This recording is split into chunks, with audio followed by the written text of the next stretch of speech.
Bennett with his thesis, Slow Down, Disavowing Medical Speed. Let's give him a hand.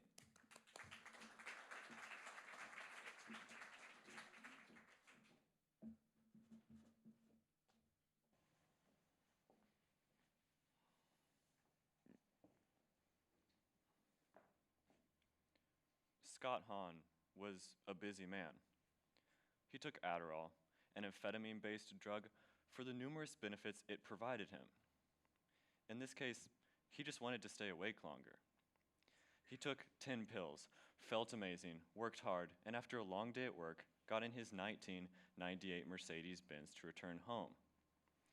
Little did he know, by the time he got to the 14C Toll Plaza in Jersey City, he was driving erratically, swerving across lanes until he sideswiped a barrier and rear-ended a Chevrolet Malibu belonging to Mr. O'Donnell, a local teacher. Mr. O'Donnell's daughter was also in the car. Mr. O'Donnell's car flew from its place in the eastbound lanes into the westbound lanes, where it collided with a minivan. Mr. O'Donnell was pronounced dead at the scene at 3:41 p.m. His daughter followed a few minutes later. Scott Hahn was charged with 2 counts of aggravated manslaughter and 2 counts of vehicular homicide. Sadly, this is not the only time amphetamines have ruined lives. The phenethylamine class of substances refers to a large family of central nervous system stimulants. These substances speed up mental and physical processes in the body through stimulation of the brain. The specific phenethylamines we want to look at are amphetamine, an amphetamine derivative, methamphetamine, and methylphenidate. These mimic or modify the neurotransmitters in our brain responsible for our fight or flight reactions. Basically, they trick our body into thinking it needs to be ready for peak performance. They achieve this by encouraging the release of neurotransmitters called catecholamines and preventing their reuptake. The catecholamines are norepinephrine and dopamine. Norepinephrine works to increase heart rate and blood pressure, while dopamine is linked to euphoria. All 3 of these drugs are part of the Controlled Substance Act as Section 2 controlled substances. The control system in America works by ranking each drug based on its addictive potential and current accepted medical use and puts them in one of 5 sections. Essentially, Section 5 has lots of current accepted medical use and limited addictive potential, leading to Section 1, which has no current accepted medical use and high addictive potential. Section 1 controlled substances are illegal, whereas the rest of the sections mostly require prescription, hence them being controlled. Amphetamine, an amphetamine derivative, methamphetamine, and methylphenidate are all kept in the Section 2 controlled substances because of their current accepted medical uses, the treatment of ADHD and narcolepsy. While these drugs do indeed treat ADHD and narcolepsy, according to Talbot Recovery, a premier addiction recovery center in the United States, between 2006 and 2011, misuse of Adderall, an amphetamine-based drug, rose around 70%. And as of 2017, almost 2 million people in the United States are suffering from amphetamine addiction. In light of all of this, amphetamine, an amphetamine derivative, methamphetamine, and methylphenidate should all be moved from their place in the Section 2 to the Section 1 controlled substances. This movement of the amphetamines and methylphenidate from the Section 2 to Section 1 controlled substances is crucial for the safety of adults and children. First, this change is necessary because the medical benefits they provide cannot justify the brain damage they cause. The second reason for this switch is that the medical benefits they provide cannot outweigh the addiction they create. And lastly, there is no reason to use risky medications when there are less risky alternatives. The first reason why the amphetamines should be moved to the Section 1 controlled substances is that the medical benefits they provide cannot outweigh the harm they cause to the human brain. Think of the brain as a computer. The gray matter is the processor, and the white matter are the cords connecting everything together. Any reduction in the number of connecting cables or of the processor itself would greatly impair the function of the computer. The same is true for the brain. In 2000, the first controlled study to measure brain volumes in amphetamine users occurred. The study involved methamphetamine users who had been dependent for at least 2 years, and in order to see if physical changes were occurring within their brains, MRI scans were taken of the patients. They found that all of the patients on the stimulants had a reduction of gray matter in their brains. The brain naturally loses gray matter over time with old age, but amphetamine use speeds this process up. Thus, people are losing overall brain function due to long-term amphetamine use. To further prove this, years later, in 2004, MRI technology improved, and another study was done regarding amphetamine use and brain abnormalities. The MRI scans this time used computational image analysis to map the brains of 22 methamphetamine abusers, with an average abuse history of 10.5 years and who are currently using methamphetamine. These patients were matched with 21 control subjects who did not use amphetamines. They found that the methamphetamine abusers had less gray matter in their brains, averaging about 11% below levels found in comparison subjects. They also found around an 8% reduction in hippocampal volumes. Hippocampal volumes, which were smaller in addicts, were correlated with poor performance on a word recall test. The results of this study are consistent with the results of the earlier. Reduction of gray matter in the brain occurs with long-term amphetamine use, and additionally, memory loss occurs as well. So now we know these drugs hurt the adult human brain, but they hurt the brains of developing children in utero as well. In a study of children exposed to methamphetamine in utero, they reported around a 13 to 30% reduction in striatal volumes as compared to normal, healthy children. The striatum in the brain is associated with controlling reward and motor systems. In adults, larger striatal volumes are correlated with better cognitive performance and greater ability to learn, and these children had much smaller striatal volumes than normal. Now, the important thing to know is that the physical effects of short-term methamphetamine use would be very similar to the physical effects of long-term amphetamine use. We know this to be true through something called rational drug design. Rational drug design is the process through which modern medications can be made. In the past, if we wanted to cure an illness, we would have to try many different drugs until we found one that worked, which was time-consuming and dangerous. Now, we can use rational drug design, which is based on the knowledge of the physiological responses to receptors in the human body. We find which receptors trigger the physical effects we want, and we trigger those receptors. Thus, it would not be unreasonable to assume that methamphetamine and amphetamine, two chemically equivalent substances that stimulate the same receptors in the human body, would produce very similar, if not the same physiological effects, especially when we are comparing short-term methamphetamine use with long-term amphetamine use. All in all, amphetamine and amphetamine-based drugs reduce gray matter in the brain, which results in deficient neurological and nervous system function, memory loss, and hurts developing children in utero. The second reason why the amphetamines and methylphenidate should be moved to the Section 1 controlled substances is that the medical benefits they provide cannot outweigh the high rates of addiction they create. Each year, the U.S. Department of Health and Human Services conducts a national survey on drug use and health.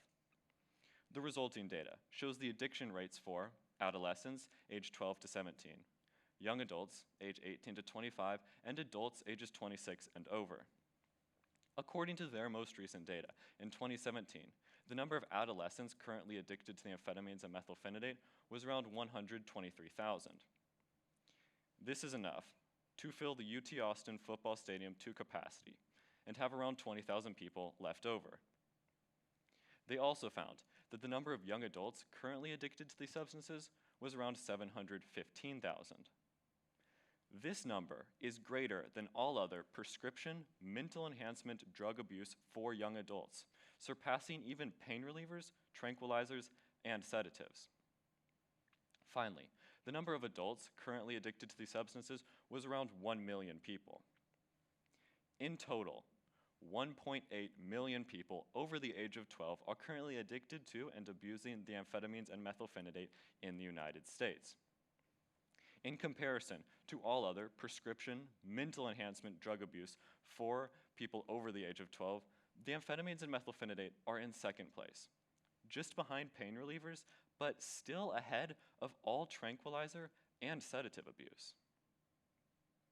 The National Survey on Drug Use and Health only recently began recording addiction rates in relation to the amphetamines and methylphenidate in 2015, but the Monitoring the Future program, conducted through the University of Michigan and funded by the National Institute on Drug Abuse, has tracked illicit use of the amphetamines since 1975. Their surveys cover around 45,000 students across 8th, 10th, and 12th grades from nearly 400 schools around America. According to their most recent data, in 2016, according to their most recent data, across the years from 1975 to 2018, the addiction to the amphetamines and methylphenidate fluctuates around 10% of all seniors from year to year. This is significant because it shows that across the years from 1975 to 2018, these drugs have remained a consistent problem. Now, if we wanted to compare the number of prescriptions for these substances to the number of people addicted to these substances, we can look to Medicare. Medicare provides the number of prescriptions for the amphetamines and methylphenidate. And according to their most recent data, in 2016, around 1 million prescriptions for the amphetamines and methylphenidate were prescribed that year. Now, according to the 2016 National Survey on Drug Use and Health, 1.7 million people were addicted to the amphetamines and methylphenidate that year. Almost double the amount of people prescribed these substances are abusing them. The amphetamines and methylphenidate must be made Section 1 controlled substances because the harm they cause from addiction is greater than the medication actually helps. The third reason why the amphetamines and methylphenidate should be moved to the Section 1 controlled substances is there's no reason to use risky medications when there are less risky alternatives. The primary reason the amphetamines and methylphenidate are kept in the Section 2 controlled substances is that they have current accepted medical uses. These uses, according to the U.S. National Library of Medicine, are the treatment of ADHD and narcolepsy.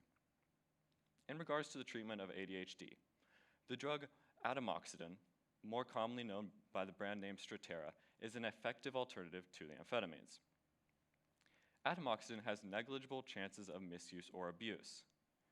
Atomoxetine is not a controlled substance, which makes it a primary candidate for patients who run the risk of drug abuse or who do not want to take a controlled substance. Long-term amphetamine use increases the chances of detrimental effects, but long-term atomoxetine use does not. Thus, atomoxetine is successful in the treatment of ADHD and is not addictive, making it an effective alternative to the amphetamines. In regards to narcolepsy, the drug modafinil, under the brand name Provigil, is a suitable replacement to the amphetamines. Modafinil is a controlled substance, but it is a Section 4 controlled substance, meaning it has minimal chances of misuse or abuse. Evidence of this can be found from a research project done at Harvard University. They found that modafinil was successful in the treatment of narcolepsy and had only one noted serious side effect, and this was the risk of getting a rash. They also found 5 other medications to be successful in the treatment of narcolepsy that also did not have abuse potential as a side effect. When it comes to the treatment of narcolepsy, it is unnecessary to prescribe the amphetamines and methylphenidate, especially when there are clinically just as effective medications that do not have large risks associated with them. All in all, the medical use of the amphetamines and methylphenidate in the treatment of ADHD or narcolepsy is unnecessary, especially when these drugs are very dangerous and there are much less dangerous but equally as effective alternatives. Now, there are some instances where, for example, a child was failing in school due to ADHD, took an amphetamine-based drug, and began succeeding in school. Furthermore, this child did not become an addict and was able to compete at the same level as his or her peers without ADHD. While this example definitely occurs, this example is in the strong minority. Lian Yu Chang, a doctor at Johns Hopkins School of Public Health, says that while the number of prescriptions for Adderall have fallen, we are seeing more medical problems from its use. This suggests that the main driver of misuse and emergency room visits is the result of diversion. Someone taking a medication legitimately prescribed to someone else. While there are a few outliers where these drugs do not have any harmful effects, there is still rampant illegal use in high school and college. In a study of 243 students in dental school, of those that took amphetamines, 90% got them from a friend, and 90% started using the drug in college. Interestingly, only 17% thought amphetamine use was a problem within their institution. When it comes to, all in all, these drugs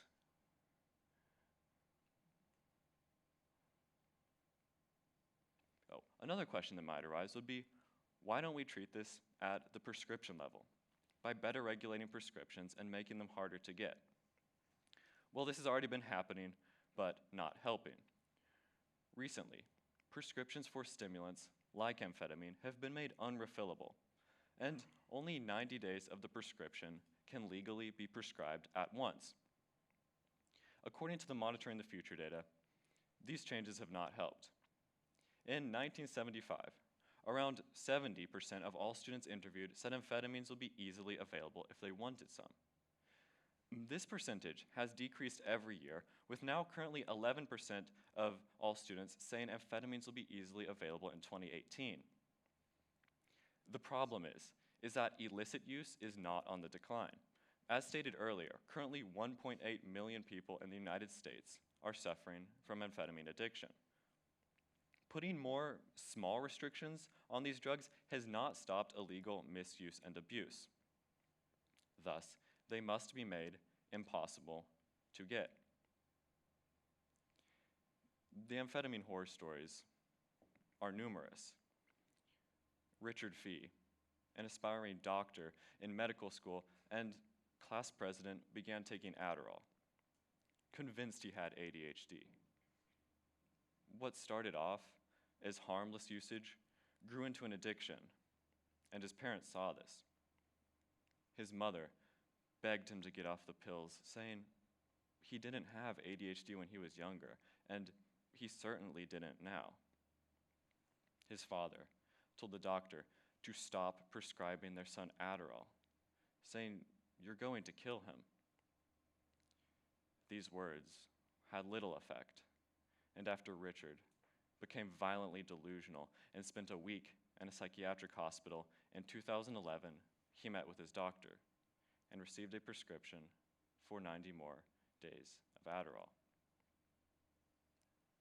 He hanged himself in his bedroom closet 2 weeks after finishing the last of them. The amphetamines and methylphenidate harm people, attacking the brain and causing addiction which cannot be justified, especially when there are just as effective alternatives. Medications are meant to help people, and the amphetamines and methylphenidate have hurt too many. It is time these substances became Section 1 controlled substances so they can harm no one else. Thank you.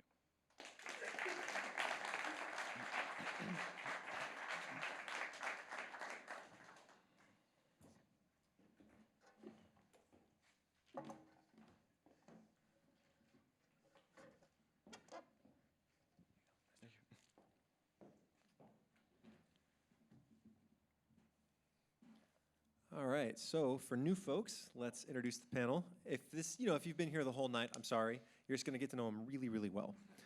So, first up we have Nathan Eloquin. Since writing and presenting his senior thesis on education and standardized testing, Nathan went on to receive 2 bachelor's degrees and a master's of science in instructional design and evaluation. He currently works as the instructional designer for Google's Cloud Technical Residency Program, I've been struggling with that all night, at their office right here in Austin.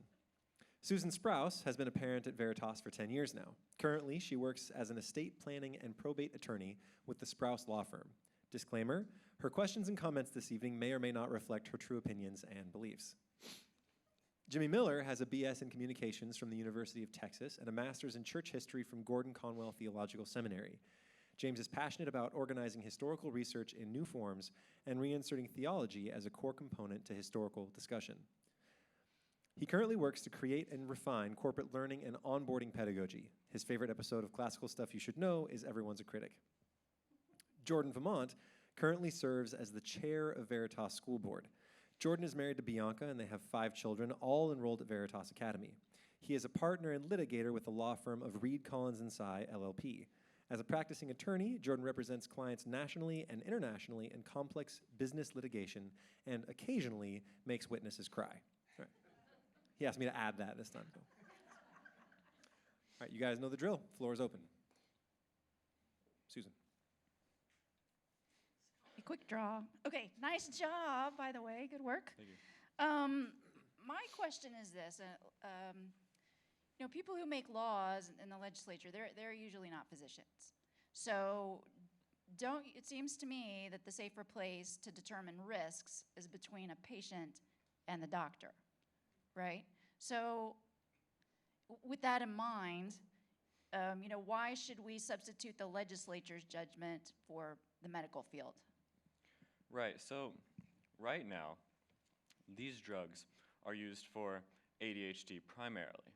And according to Professor David Perry at the University of Kentucky, it takes 5 minutes on Google before the ADHD test to make the results positive, basically to fake and say you have ADHD.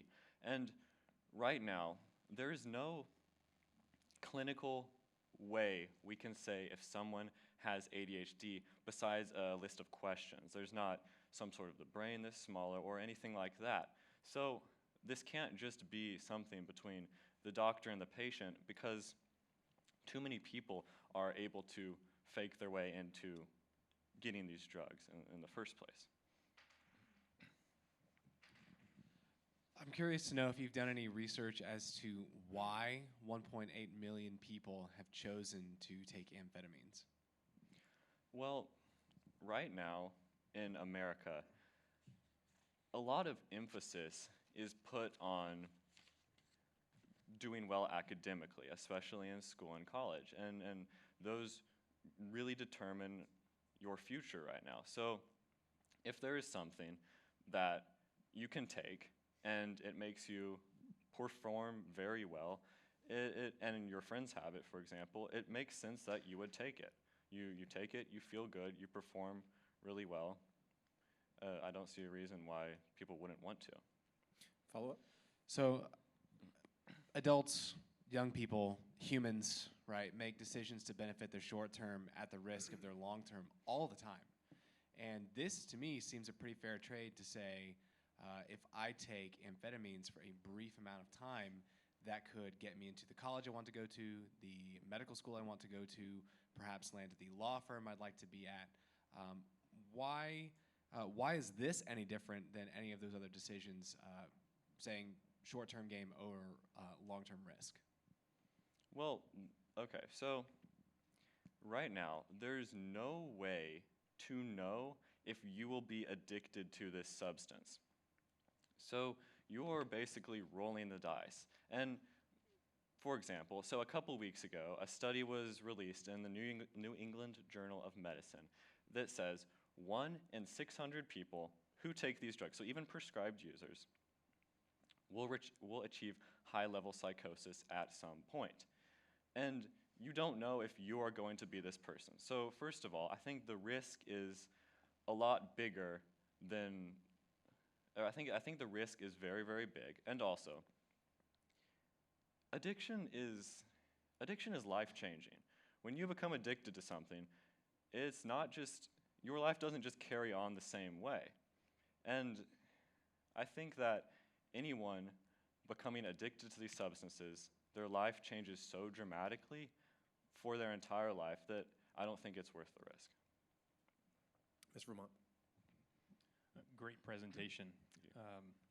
As I understand your proposal, is that addiction to these amphetamines is causing abuse, and there are negative outcomes from that abuse.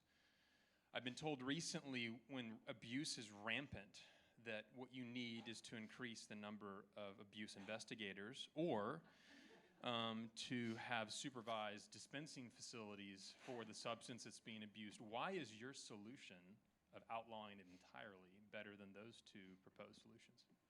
So, in regards to the first part of your question, hiring more people to try and supervise this drug wouldn't necessarily help because the problem is diversion right now. So people don't even have to fake their way to get these drugs. They could just get it from a friend in, for example, their dorm room or at work.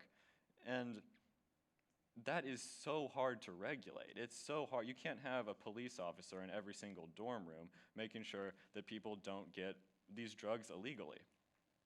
And, so in regards to the safe injection sites, I think a problem there, for me at least, is if you have them on you and you go to the injection site to use them, first of all, you wouldn't be like taking a test there. So you'd have to make the safe site for the drugs the school or your work, which would get really complicated there.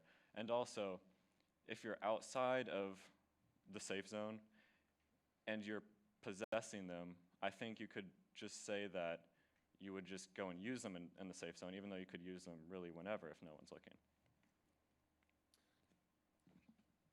Great job. Thank you. I want to make sure that I understand a few pieces of your argument. So I just want to double check here, and then I have my question. So you made a statement that incidents of abuse of amphetamines are up over time. I think you also stated that prescriptions for amphetamines are actually decreasing, and that your call to action, your argument is that we would move the Section 2, currently Section 2 amphetamines, into the Section 1 category, which, if I understand it correctly, would then make it completely illegal for doctors to prescribe in any conditions, ADHD, narcolepsy included. Is that accurate? Yes, except, okay, so a Section 1 controlled substance, just for clarification, can be available by federal prescription. So none of them are completely illegal, meaning it can still be prescribed federally for the use in research, for example, is what it's used for. But most people would not be able to obtain the federal prescription. Got it. So if I'm putting those three pieces together, people are prescribing it less. Incidents are still increasing. And the maneuver that you're proposing is that we would make it harder for them to be prescribed. When, at least from those two statements alone, it sounds like abuse of amphetamines is happening without doctors really being a part of prescribing them. So I guess what I was wondering was, are there any other effects of moving it from Section 2 to Section 1 that would help decrease abuse other than simply reducing the exposure or the accessibility that people have to getting prescriptions for these drugs? Well, they wouldn't be accessible at all for people if we moved them to the Section 1. They would be completely illegal for normal people that are consuming these drugs to get.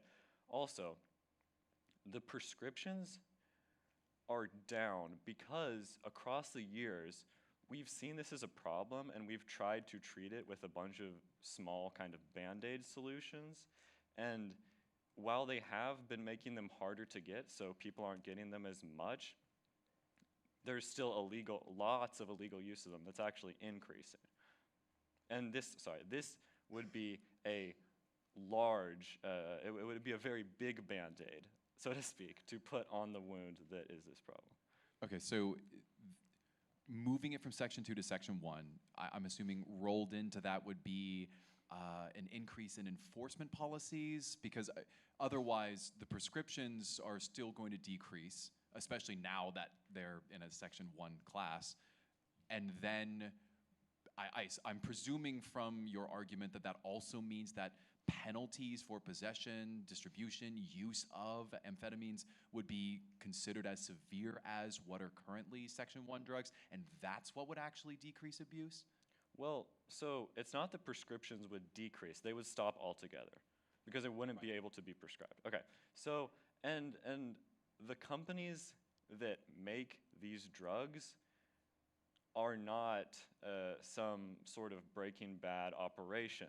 So they would shut down their production of them, and that would be a huge hit to availability of these substances in the first place. Sprouse.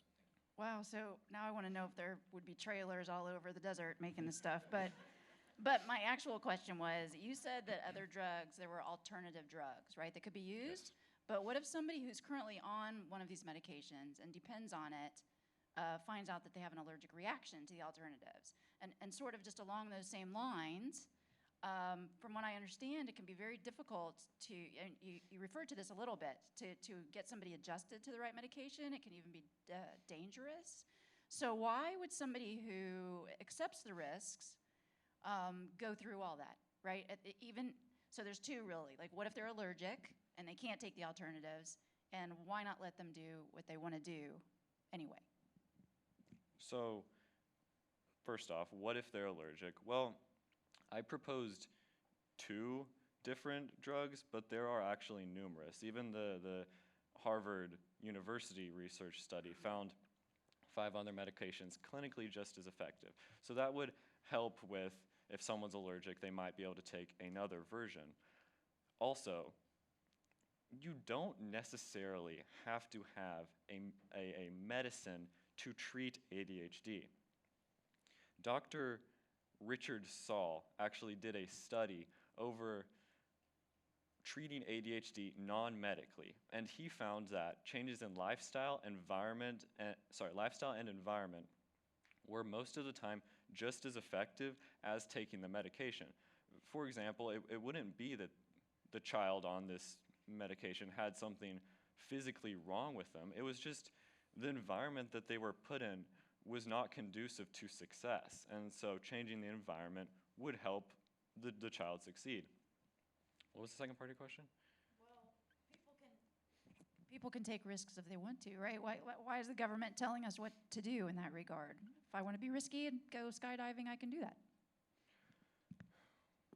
Well, going skydiving, I think, is very different. It is a very different type of risk than taking a substance with a high potential of abuse when there are alternatives that work.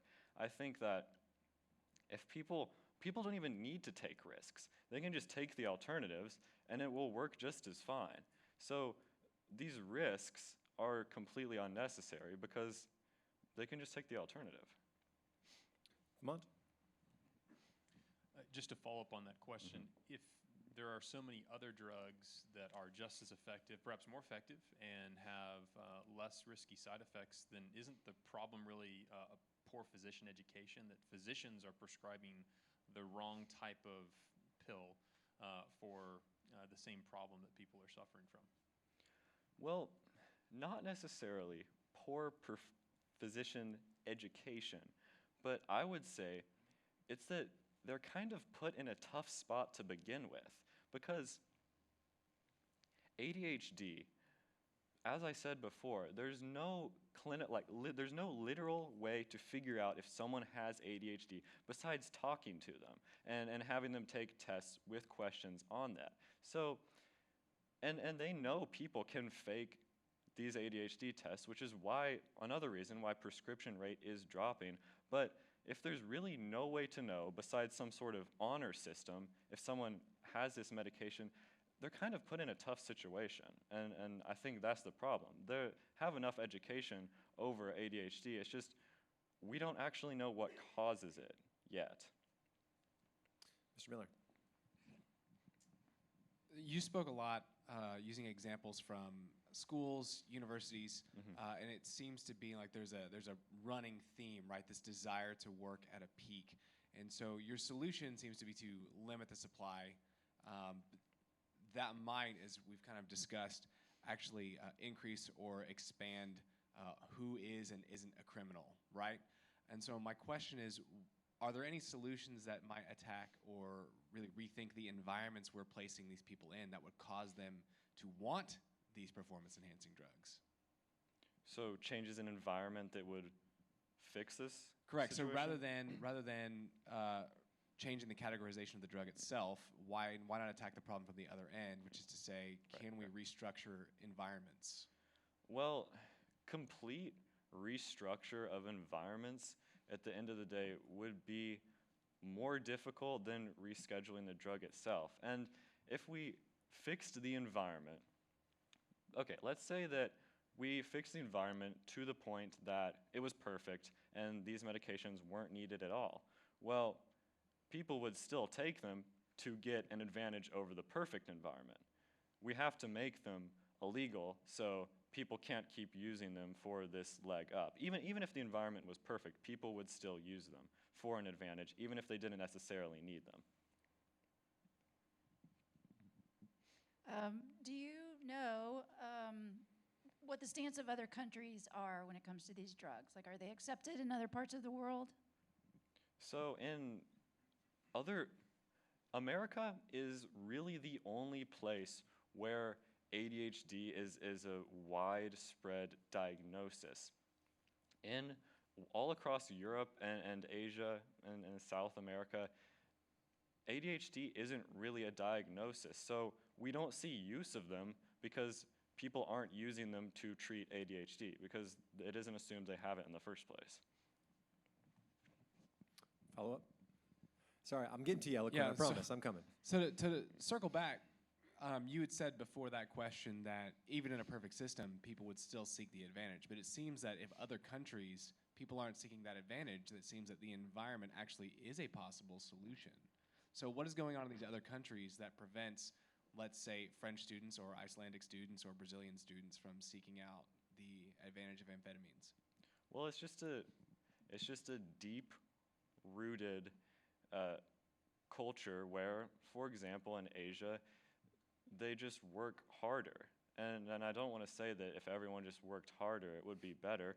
But in other places, people's answers to the problems of ADHD are to work harder, and they don't think that treating it with this drug would be the best way to go. It's why that we've kept the Olympics restricted with drug use, because it's just not natural. We shouldn't let these athletes shoot up with a bunch of drugs that will make them really good, because it's not natural and it's dangerous to them. That's kind of the same reason why these people don't let their children and themselves shoot up with legal speed before they do something, is because it's just not natural and it's just not safe. Mr. Eloquent, I'm still coming. We got a follow-up over there. Sorry, Mr. Vermont. I really promised a question. I had my thing turned around backwards, not a follow-up. Sorry. It's not a follow-up? No, so once you let Mr. Eloquent follow goes first then. I'm sorry. He's been in line. He's been. I appreciate it.